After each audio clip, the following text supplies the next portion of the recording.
Hi friends, dreamers ಇಂಗ್ಲೀಷ್ಗೆ ಸ್ವಾಗತ.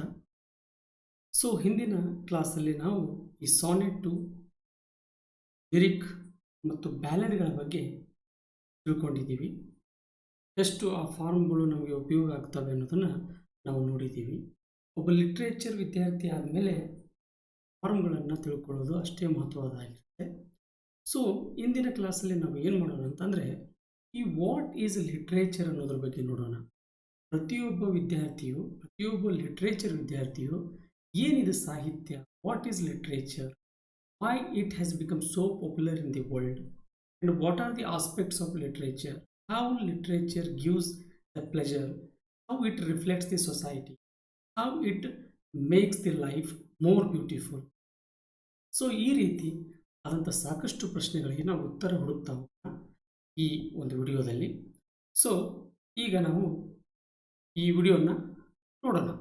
ಆದರೆ ಇದಕ್ಕಿಂತ ಮುಂಚೆ ಏನಂತಂದರೆ, ಪ್ರತಿಯೊಬ್ಬರು ನೀವು ನನ್ನ ವಿಡಿಯೋ ನೋಡ್ತಾ ಇರಬೇಕಾದ್ರೆ ಬಿಗಿನಿಂಗಿಂದ ಎಂಡ್ವರೆಗೇನೂ ನೋಡಿ. ಯಾಕಂದರೆ ಹಲವು ವಿಷಯಗಳನ್ನು ನಾನು ಡಿಸ್ಕಸ್ ಮಾಡ್ತಾ ಹೋಗ್ತೀನಿ. ಕೆಲವೊಮ್ಮೆ ಇಲ್ಲಿ ತಿಳಿದೇ ಇರೋ ವಿಷಯ ಕೊನೆಯಲ್ಲಿ, ಮಿಡ್ಲಲ್ಲಿ ಅದು ಇನ್ನೊಂದು ಸಲ ರಿಪೀಟ್ ಆಗಿ ಅರ್ಥ ಆಗ್ತಾ ಇರುತ್ತೆ. So friends, let's go to the next slide ನಾವು. ಸೊ ವಾಟ್ ಈಸ್ ಲಿಟ್ರೇಚರ್ ಅಂತ, ಲಿಟ್ರೇಚರ್ ಅಂದರೆ ಏನು ಅಂತ. ಸೊ ಇಲ್ಲಿ ಕೆಲವೊಂದು ಪ್ರಶ್ನೆಗಳನ್ನು ಕೇಳಲಾಗಿದೆ. ವಾಟ್ ಈಸ್ ಲಿಟ್ರೇಚರ್ ಸಾಹಿತ್ಯ ಅಂದರೆ ಏನು, ಇದರ ನಿಜವಾದ ಸೆನ್ಸ್ ಏನು, ಈ ಲಿಟ್ರೇಚರ್ ಯಾವುದು ಲಿಟ್ರೇಚರ್ ಆಗಿ ಮಾಡುತ್ತೆ, ಆ್ಯಂಡ್ ರಿಲೇಷನ್ಶಿಪ್ ಏನು, ಲಿಟ್ರೇಚರ್ ಮತ್ತು ಲೈಫ್ ಜೀವನದ ದೊಂದಿಗೆ ಅದರ ಸಂಬಂಧ ಏನು, ಯಾಕೆ ನಾವು ಲಿಟ್ರೇಚರ್ ಅಂತಲೇ ಕರಿಬೇಕು. ಯಾಕಂತಂದರೆ ಎಲ್ಲ ಪುಸ್ತಕಗಳು, ಪ್ರಿಂಟ್ ಆದಂಥ ಪುಸ್ತಕಗಳು, ಬರೆದಂಥ ಪುಸ್ತಕಗಳು, ಇವು ಎಲ್ಲ ಪುಸ್ತಕಗಳನ್ನು ನಾವು ಸಾಹಿತ್ಯ ಅಂತ ಕರೆಯೋಕ್ಕಾಗಲ್ಲ.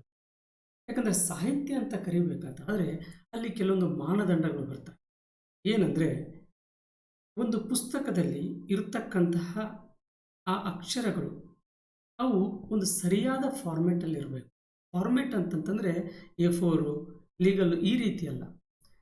ಆ ಫಾರ್ಮೆಟ್ಗಳು ಯಾವ ರೀತಿಯಾಗಿರ್ಬೇಕಂದ್ರೆ, ಒಂದು ಫಾರ್ಮ್ ಇರಬೇಕು, ಅಲ್ಲಿ ಮಿಟರ್ ಇರಬೇಕು. ನಾವೆಲ್ ಬರಿಬೇಕಾದ್ರೆ ಬಿಗಿನಿಂಗು, ಮಿಡ್ಲು, ಎಂಡ್ ಇರಬೇಕು. ಅದೇ ಪೋಯಮ್ಗಳನ್ನು ಬರಿಬೇಕಾದ್ರೆ, ಲಿರಿಕ್ ಬರಿಬೇಕಾದ್ರೆ, ಅದೇ ಎಪಿಕ್ಗಳನ್ನು ಬರಿಬೇಕಾದ್ರೆ, ಸಾನೆಟನ್ನು 14 ಲೈನ್ ಬರಿಬೇಕಾದ್ರೆ ಅದು ತನ್ನದೇ ಆದಂಥ ಒಂದು ಫಾರ್ಮೆಟ್ ಇರುತ್ತೆ. ಅದರಲ್ಲಿ ಅದು ಬರೆದಿರ್ಬೋದು. ಮತ್ತು ಅಲ್ಲಿ ಇರ್ತಕ್ಕಂಥ ಭಾಷೆ ಅದು ಒಂದು ಮನಸ್ಸನ್ನು ಅರಳಿಸ್ತಾ ಇರಬೇಕು, ಮನಸ್ಸಿಗೆ ಆಹ್ಲಾದಕರತೆಯನ್ನು ನೀಡ್ತಾ ಇರಬೇಕು. ಹಾಗೆ ಅದು ಎಲ್ಲ ಮನುಷ್ಯ ಕುಲಕ್ಕೂ ಸಂಬಂಧಪಟ್ಟಂತಾಗಿರಬೇಕು ಮತ್ತು ಅದು ಜೀವನದ ಒಂದು ಪ್ರತಿಬಿಂಬವನ್ನು ಬಿಂಬಿಸ್ತಾ ಇರಬೇಕು. ಈ ರೀತಿ ಅನೇಕ ವಿಷಯಗಳನ್ನು ನಾವು ಇವತ್ತಿನ ಈ ವಿಡಿಯೋದಲ್ಲಿ ಡಿಸ್ಕಸ್ ಮಾಡ್ತಾ ಹೋಗ್ತೀವಿ. ಆಗ then we can know what is literature exactly. So according to W.H. Hudson, he says in his book called An Introduction to the Study of Literature ಅನ್ನೋ ಒಂದು ಪುಸ್ತಕದಲ್ಲಿ ಹೇಳ್ತಾರೆ ಅವರು, ದ ಸಿಗ್ನಿಫಿಕೆಂಟ್ ವರ್ಕ್ ಏನಿರ್ಬೋದು, ಇದರದ್ದು ಇಂಪಾರ್ಟೆಂಟ್ ಥಿಂಗ್ಸ್ ಅಂತಂದರೆ, they should be study of literature. ಈಗ ನಾವು ಒಂದು ಲಿಟ್ರೇಚರನ್ನು ಓದ್ತಾ ಇದ್ದೀವಿ, ಅಲ್ಲಿ ಕೆಲವೊಂದು ವಿಷಯಗಳನ್ನು ನೋಡ್ತೀವಿ. ಏನಂತಂದರೆ, some ways of studying literature. ಒಂದು ಲಿಟ್ರೇಚರ್ನ ಓದಬೇಕಾದ್ರೆ ಕೆಲವೊಂದು ಹಾದಿಯನ್ನು, ಕೆಲವೊಮ್ಮೆ ನಿಯಮವನ್ನು ಪಾಲಿಸಬೇಕಾಗ್ತದೆ.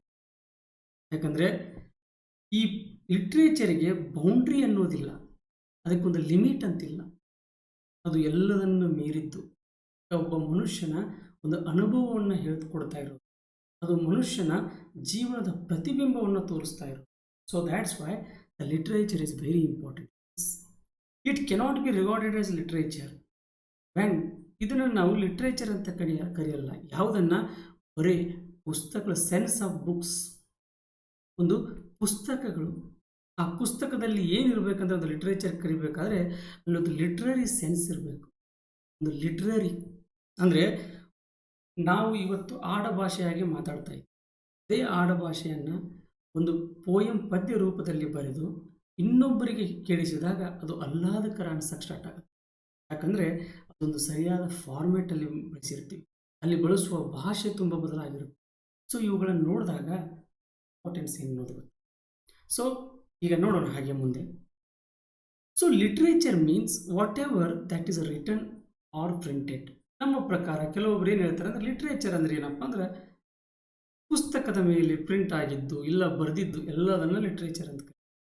ಫಾರ್ ಎಕ್ಸಾಂಪಲ್ಲು ಈ ರೈಲ್ವೆ ಗೈಡ್ಗಳು ಬರ್ತವೆ, ಮ್ಯಾನ್ಯುವಲ್ ಆಫ್ ಕುಕ್ರಿ ಅಂತಂದರೆ ಅಡುಗೆ ಹೇಗೆ ಮಾಡಬೇಕು ಅನ್ನೋ ಪುಸ್ತಕಗಳು ಬರ್ತವೆ. ಇವು ಎಲ್ಲಗಳನ್ನು ನಾವು ಲಿಟ್ರೇಚರ್ ಅಂತ ಕರೀತೀವಿ. ಲಿಟ್ರೇಚರ್ ಅನ್ನೋ ಒಂದು ಪುಸ್ತಕಗಳು ಬರ್ತವೆ. ಯಾವಂದರೆ ಜಾನ್ ಮಿಲ್ಟನ್ ಬರೆದಂಥ ಪ್ಯಾರಡೈಸ್ ಲಾಸ್ಟ್ ಇದೆಯಲ್ಲ, ಒಂದು ಗ್ರೇಟೆಸ್ಟ್ ಎಪಿಕ್ ಇದು. ಅದು ಸಾಲ್ಟರ್ ಆ್ಯಂಡ್ ರಿಸಾರ್ಟಸ್ ಅಂತ ಇನ್ನೊಂದು ಪುಸ್ತಕ ಬರುತ್ತೆ. ಇದನ್ನು ಕಾರ್ಲೈಲ್ ಅವರು ಬರೀತಾರೆ. ಸೊ ಇಂಥ ಪುಸ್ತಕಗಳನ್ನು ನಾವು ಲಿಟ್ರರಿ ಬುಕ್ಸ್ ಅಂತ ಕರೀತೀವಿ. ಯಾಕಂದರೆ ಫೀಲ್ಸ್ ಟು ಅವರ್ ಹಾರ್ಟ್, ಇವು ನಮ್ಮ ಹೃದಯವನ್ನು ಹೋಗಿ ಮುಟ್ತವೆ, ನಮ್ಮ ಹೃದಯಕ್ಕೆ ಮನವರಿಕೆ ಮಾಡಿಕೊಡ್ತವೆ. So for that reason we are going to read the greatest book. We are calling them the great book like Paradise Lost, Sartor Resartus. Why? Because of many reasons. So for example ಇಲ್ಲಿ Charles Lamb ಅಂತ ಬರ್ತಾರೆ, is a greatest poet ಅವನು. ಹಾಗೆ ಇವರು greatest ಎಸ್ಸೇಯಿಸ್ಟ್ ಕೂಡ. ಇವ್ರು ಏನು ಮಾಡ್ತಾರೆ ಅಂದರೆ ಹ್ಯೂಮ್ ಅಂತ ಬರ್ತಾರೆ, ಹಿಸ್ಟೋರಿಯನ್ಸ್ ಇವರೆಲ್ಲ, ಹ್ಯೂಮ್, ಗಿಬ್ಬನ್, ಜೋಸೆಫಸ್ ಇವರೆಲ್ಲ ಬರ್ತಾರೆ. ಇವರ ಪುಸ್ತಕಗಳನ್ನು ಅವರು ಲಿಟ್ರೇಚರ್ ಅಂತ ಹೇಳಲ್ಲ. ಯಾರು? Charles lamb. ಯಾಕಂದರೆ ಅವು ಬರೀ ಇತಿಹಾಸ, ಬರೀ ಹಿಸ್ಟ್ರಿ ಕಥೆಗಳನ್ನು ಹೇಳ್ಕೊಂಡು ಹೋಗ್ತವೆ.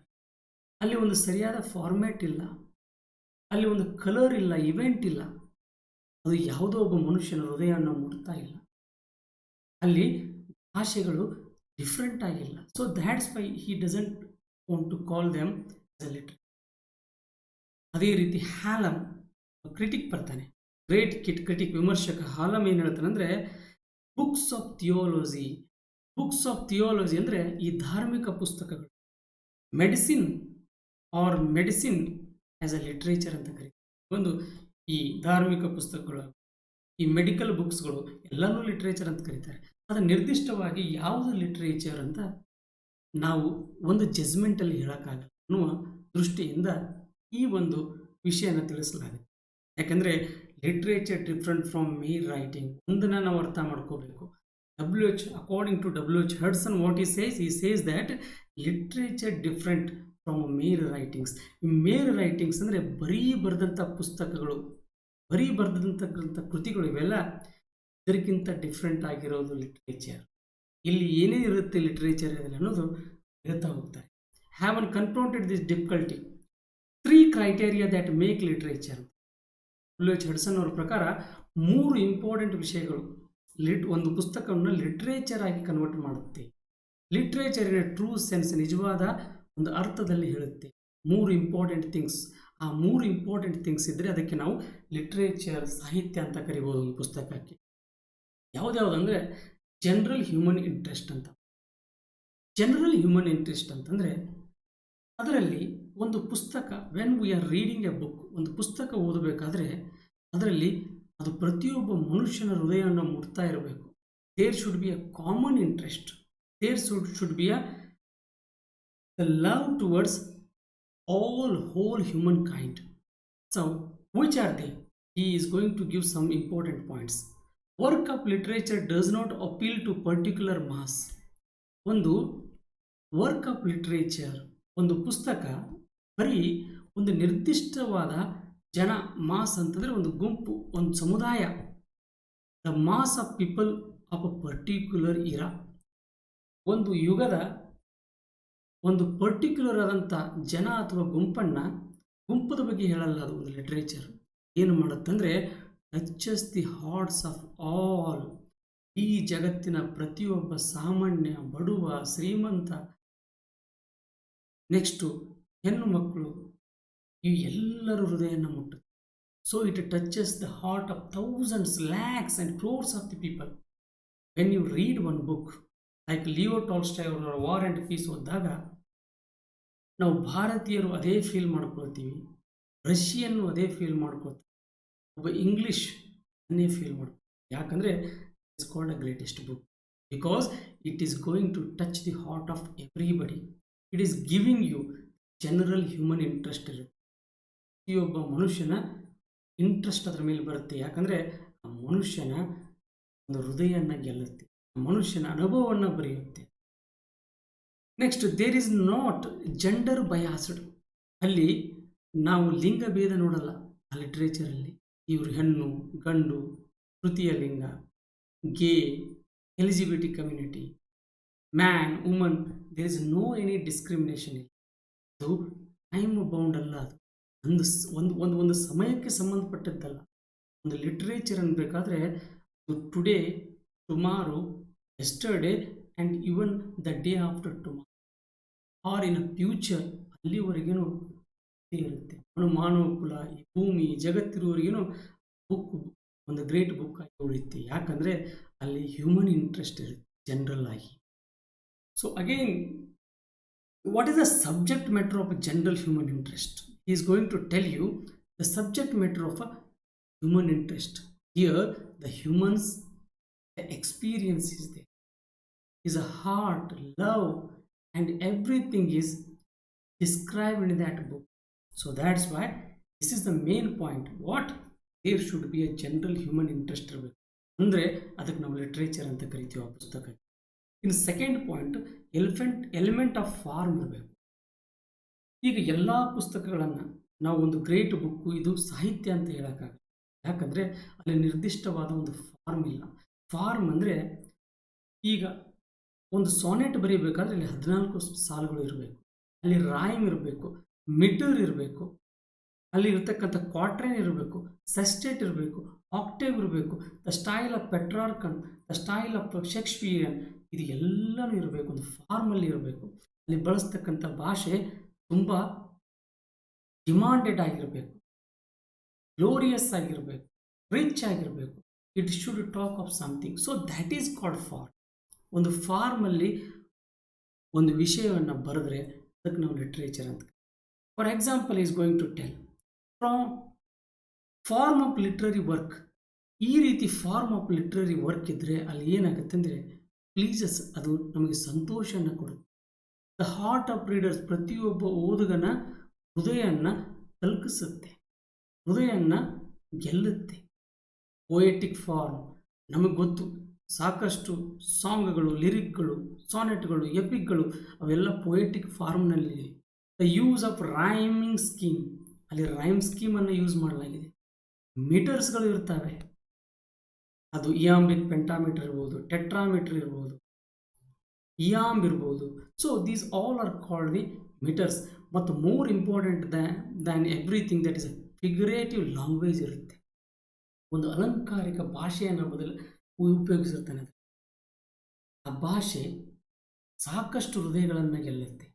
ಅಂದರೆ ಅವಾಗ ಮಾತ್ರ ಅದನ್ನು ಒಂದು ಪೋಯಮ್ ಅಂತ ಕರಿಬೋದು, ನಾವೆಲ್ಲು, drama, you can call of anything, because that is a literature and it wins the heart of the reader and makes reading pleasant. ಆಗ ನಾವು ಓದಿದ್ದು ನಮಗೆ ಖುಷಿ ಕೊಡೋಕ್ಕೆ ಸ್ಟಾರ್ಟ್ ಆಗುತ್ತೆ. So next he says writing has a fixed format. ಅಲ್ಲಿ ಇಲ್ಲ mere and mere writing has a fixed format ಅಂತಿಲ್ಲ, ಒಂದೇ ಫಾರ್ಮ್ಯಾಟಲ್ಲಿ ಬರೀಬೇಕಂತಿಲ್ಲ. ಅಲ್ಲಿ ವಿವಿಧ ಫಾರ್ಮ್ಯಾಟ್ಗಳು ಬರ್ತವೆ. Dirge, elegy, sonnet, lyric, there are many things are there. So you can write in other format. So literature has a element of a form which imparts pleasure. ಒಂದನ್ನೇ ನೆನಪಿಟ್ಕೋಬೇಕು, ಒಂದು literature ನಿನಗೆ ಮೂಲವಾಗಿ ಅದರ ಮೂಲಭೂತವಾದಂಥ ಒಂದು ಕೆಲಸ ಏನಂತಂದರೆ ಅದು ಇಂಪಾರ್ಟ್ಸ್ ಕೊಡುತ್ತೆ, ಪ್ಲೆಜರ್, ಸಂತೋಷವನ್ನು ಕೊಡುತ್ತೆ, ನಿನ್ನ ಹಾರ್ಟನ್ನು ಟಚ್ ಮಾಡುತ್ತೆ, ನಿನ್ನ ಮೈಂಡಿಗೆ ಸೇರುತ್ತೆ, ಹಾಗೆ ನಿನ್ನ ಹೋಲ್ನೆಸ್ ಆಫ್ ಲೈಫನ್ನು ಜಾಯ್ಫುಲ್ ಆಗಿಡುತ್ತೆ. So that's why we call it as literature. So aesthetic pleasure, this is very important. The third point, one is general human interest, second one is written in a form, and third one is aesthetic pleasure ಇರುತ್ತೆ. Aesthetic pleasure ಅಂದರೆ ಎಲ್ಲೇ ಜೀವನದಲ್ಲಿ ಪಡ್ಕೊಳ್ಳದೆ ಇರುವಂಥ ಖುಷಿ, ಆ ಖುಷಿನ express ಮಾಡೋಕ್ಕಾಗಲ್ಲ, ಅದಕ್ಕೆ ನಾವು ಎಸ್ಥೆಟಿಕ್ ಅಂತ ಕರಿತೀವಿ. ಅಂದರೆ ಆ ಸಂತೋಷನ ನಾವು ಹೇಳೋಕ್ಕಾಗಲ್ಲ, ಕೇಳೋಕ್ಕಾಗಲ್ಲ, ಬಟ್ ಅನುಭವಿಸ್ಬೋದು. So these kind of things is called aesthetic. What is there? The aesthetic denotes, ಏನೇನು ಹೇಳುತ್ತೆ ಅಂದರೆ ಎಸ್ಥೆಟಿಕ್ಕು ಒಂದು ಇನ್ನೋವೇಟಿವ್, ಹೊಸದನ್ನು ತಂದುಕೊಡುತ್ತೆ. ಕಾಂಪ್ಲೆಕ್ಸ್ ಯೂಸ್ ಆಫ್ ಲ್ಯಾಂಗ್ವೇಜ್, ಭಾಷೆಯನ್ನು ತುಂಬ ಕಾಂಪ್ಲೆಕ್ಸ್ ಆಗಿ ಬಳಸಲಾಗುತ್ತೆ. ಅಲ್ಲಿ ಒಂದು ಫಾರ್ಮ್ ಇರುತ್ತೆ ಲಿಟ್ರೇಚರಲ್ಲಿ, literature which has included a form and there is very complex use of language. ಭಾಷೆಯನ್ನು ತಿರುವು ಮುರುವಾಗಿ ಬಳಸಲಾಗಿರುತ್ತೆ, ಅದನ್ನು ರೈಮು ಮಿಟ್ರಲ್ಲಿ ಇಡಲಾಗಿರುತ್ತೆ, ತುಂಬ ಬ್ಯೂಟಿಫುಲ್ ಆಗಿ ಫಿಗರೇಟಿವ್ ಲ್ಯಾಂಗ್ವೇಜನ್ನು ಯೂಸ್ ಮಾಡಲಾಗಿರುತ್ತೆ. ಸೊ ಇಂಥವುಗಳನ್ನು ನಾವು ಲಿಟ್ರೇಚರ್ ಅಂತ ಕರಿತೀವಿ. We have to call literature because there is innovative complex use of language and there is importantly there is a and next second point, ಇಲ್ಲಿ ಆರ್ಟಿಸ್ಟಿಕ್ ಯೂನಿಟಿ ಇರುತ್ತೆ. ಆರ್ಟಿಸ್ಟಿಕ್ ಯೂನಿಟಿ ಒಂದಕ್ಕೊಂದು ಯುನಿಫೈಡ್ ಆಗಿರುತ್ತೆ. ಒಂದು ಸಾನೆಟನ್ನು ಬರೀಬೇಕಾದ್ರೆ ಒಂದು ಫಾರ್ಮ್ ಇರುತ್ತೆ, ಒಂದು ರೂಲ್ಸ್ ಇರುತ್ತೆ, regulation ಇರುತ್ತೆ, ಒಂದು ಮೀಟ್ರನ್ನು ಹೇಗೆ ಯೂಸ್ ಮಾಡಬೇಕು, ಒಂದು ಅದೇ ರೀತಿ ಒಂದು ಫಾರ್ಮನ್ನು ಹೇಗೆ ಕ್ರಿಯೇಟ್ ಮಾಡಬೇಕು, ಎಲ್ಲದರಲ್ಲಿ ಒಂದು ಯುನಿಟಿ ಇರುತ್ತೆ. There is a unity in sestet and octave, there is a unity. Quatrain and couplet, there is a unity. So the language should be glorified, should be described how in the form, because it gives the artistic unity. And use of literary techniques ಅನ್ನು use ಮಾಡ್ತೀವಿ. ಅದೇ ನಾನು ಇವಾಗಲೇ ಹೇಳಿದೆ, ಟೆಕ್ನಿಕ್ಸ್ಗಳು, use of literary techniques ಅಂದರೆ figurative language ಇರ್ಬೋದು. So ಮಿಟ್ರ್ಗಳನ್ನು ಯೂಸ್ ಮಾಡ್ಬೋದು, ರೈಮ್ಗಳನ್ನು ಯೂಸ್ ಮಾಡ್ಬೋದು, ರೈಮ್ ಸ್ಕೀಮ್ಗಳನ್ನು ಯೂಸ್ ಮಾಡ್ಬೋದು. So these are called the techniques. And lack of obvious political content. ಇವತ್ತು ಲಿಟ್ರೇಚರಲ್ಲಿ ಈ ಪಾಲಿಟಿಕ್ಸ್ ಬಗ್ಗೆ ಮಾತಾಡಲ್ಲ, ಪಾಲಿಟಿಕ್ಸ್ ಅದು ಇರಲ್ಲ. There is nothing about politics, political forces, how the man is a ruled. So nothing is there. Work of literature is mostly created on the precept. ಇಲ್ಲಿ understanding ಇರುತ್ತೆ. ಏನಂದರೆ ಒಂದು ಲಿಟ್ರೇಚರದ ಮೂಲ ಉದ್ದೇಶ ಏನಂದರೆ ಆರ್ಟ್ ಫಾರ್ sake. ಇದನ್ನು ನೆನಪಿಟ್ಕೋಬೇಕು. This quote was given by the greatest 19th century writer. So he tells that art should be for art's sake. ಅವ್ರು ಒಂದೇ ಹೇಳ್ತಾರೆ, ಒಂದು ನಿಜವಾದ ಒಂದು ಕಲೆಯ ಅರ್ಥ ಏನಂದರೆ ಅದು ಕಲೆಯನ್ನು ಕೊಡೋದು ಮಾತ್ರ, ಅದು ಸಂತೋಷವನ್ನು ಕೊಡೋದು ಮಾತ್ರ, ಅದರ ಮೇನ್ ಉದ್ದೇಶ. Art does not have to serve any function excepting giving pleasure. ಇಲ್ಲಿ ಆರ್ಟಿನ ಬೇರೆ ಉದ್ದೇಶ ಯಾವುದೂ ಇಲ್ಲ. ಇದರ ಮೂಲ ಉದ್ದೇಶ ಏನಂದರೆ ಗಿವಿಂಗ್ ಪ್ಲೇಜರ್, ನಿನಗೆ ಸಂತೋಷವನ್ನು ಕೊಡು. ಸಂತೋಷ ಕೊಡೋದೇ that is the main intention. So there is a pleasure you can find. So aesthetic pleasure is a hallmark of a good literature. ಒಂದು ಗುಡ್ ಲಿಟ್ರೇಚರ್ ಅನ್ಬೇಕಾದ್ರೆ there should be one aesthetic pleasure. ಯಾವುದಂದರೆ aestheticism ಇರುತ್ತೆ, aesthetic pleasure ಇರುತ್ತೆ. So art for art sake ಅಂತ ಹೇಳಿದವರು ಯಾರಂದರೆ Walter Pater. ಇದನ್ನು ನೆನಪಿಟ್ಕೋಬೇಕು. What is his name? Walter Pater. Walter Pater gave a quote called art for art sake in English. So ಇನ್ನೊಂದು ಥರ ಬರುತ್ತೆ ಆರ್ಟ್ ಫಾರ್ ಲೈಫ್ ಸೇಕ್ ಅಂತ. ಆರ್ಟ್ ಫಾರ್ ಲೈಫ್ ಸೇಕ್ ಅಂದರೆ ಸಾಹಿತ್ಯ ಜೀವನಕ್ಕಾಗಿ. ಸೊ ಅಲ್ಲಿ ನಾವು ಕೆಲವೊಂದು ಎಕ್ಸ್ಪೀರಿಯನ್ಸ್ಗಳನ್ನು, ಕೆಲವೊಂದು ರಿಯಾಲಿಟಿಗಳನ್ನು ಇವುಗಳೆಲ್ಲ ನೋಡ್ಬೋದು. ಅದು ಇನ್ನೊಂದು part of things. The art for life sake is it was given by ಈ ಮ್ಯಾಥ್ಯೂ ಅರ್ನಾಲ್ಡ್ ಅವ್ರು ಬಂದಾಗ ಆರ್ಟ್ ಫಾರ್ ಆರ್ಟ್ ಸೇಕ್ ಬಗ್ಗೆ ಮಾತಾಡ್ತಾರೆ. So okay, next again the Hudson what he says that those books only which in the first place by the reason their subject matter and their mood of treating it. ಅದರದ್ದು subject matter ಇರುತ್ತೆ literature ತನ್ನದೇ ಆದಂಥದ್ದು. ಅದರ mood of ಅದು treat ಮಾಡೋ ವಿಧಾನ ಬೇರೆ ಇರುತ್ತೆ. ಅದರ ಮೂಲ ಉದ್ದೇಶ ಏನಂದರೆ general human interest is very important. ಒಂದು ಪುಸ್ತಕ ಪ್ರಪಂಚದ ಮೂಲೆಯಲ್ಲಿ ಇರ್ತಕ್ಕಂಥ ಯಾವ ಜನರ ಹೃದಯವನ್ನು ಗೆಲ್ಲುವಂತಾಗಿರುತ್ತೆ. ಪ್ರತಿಯೊಬ್ಬರು ಓದ್ತಾ ಇರಬೇಕಾದ್ರೆ ಮಾನವ ಕುಲ, ಮನುಷ್ಯನ ಒಂದು ಸ್ಥಿತಿಯನ್ನು ಸೂಚಿಸ್ತಾ ಇರುತ್ತೆ. It should show the man and it should give the sense of universality. Wherever the man is living, the same things has to be given in literature. So literature, what it does, so the vital record, either the main or the important record ಏನಂತಂದರೆ men have seen in life. ಅದೇ ಮನುಷ್ಯ ತನ್ನ ಜೀವನದಲ್ಲಿ ಏನನ್ನು ನೋಡಿದಾನಲ್ಲ ಎಲ್ಲನೂ ಬರೀತಾನೆ ಅವನೊಂದು literature. What they have experienced. ಒಬ್ಬ ಮನುಷ್ಯ ಏನನ್ನು ಎಕ್ಸ್ಪೀರಿಯನ್ಸ್ ಮಾಡಿದಾನೋ, ಏನನ್ನು ಜೀವನದಲ್ಲಿ ನೋಡಿದಾನೋ, ಏನನ್ನು ಎಕ್ಸ್ಪೀರಿಯನ್ಸ್ ಮಾಡಿದಾನೋ, ಮತ್ತು ಹಾಗೆ ಏನನ್ನು ವಿಚಾರ ಮಾಡಿದಾನೆ, ಏನೇನು ಅಂದ್ಕೊಂಡಿದ್ದಾನೆ, ಈ ಎಲ್ಲ ಆಸ್ಪೆಕ್ಟ್ಸ್, ಎಲ್ಲ ವಿಷಯಗಳು ಒಂದು ಲಿಟ್ರೇಚರ್ದಲ್ಲಿ ಇರುತ್ತೆ. ಒಂದು literature, it means there is a human experience, there whatever he has seen in his life, and there should be a serious thought, and more than this he is a feeling as a human kindness. So that should be there in a literature.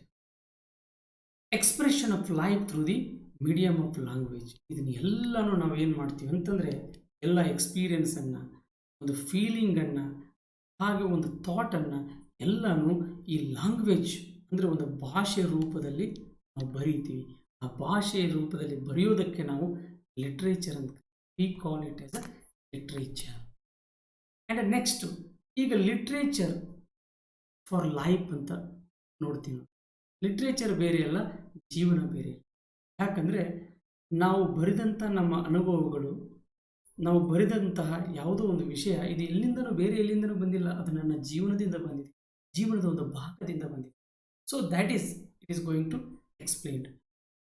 What is that makes relationship between literature and life clear? There is a relationship ಇದೆ literature ಅಲ್ಲಿ ಮತ್ತು ಜೀವನದಲ್ಲಿ.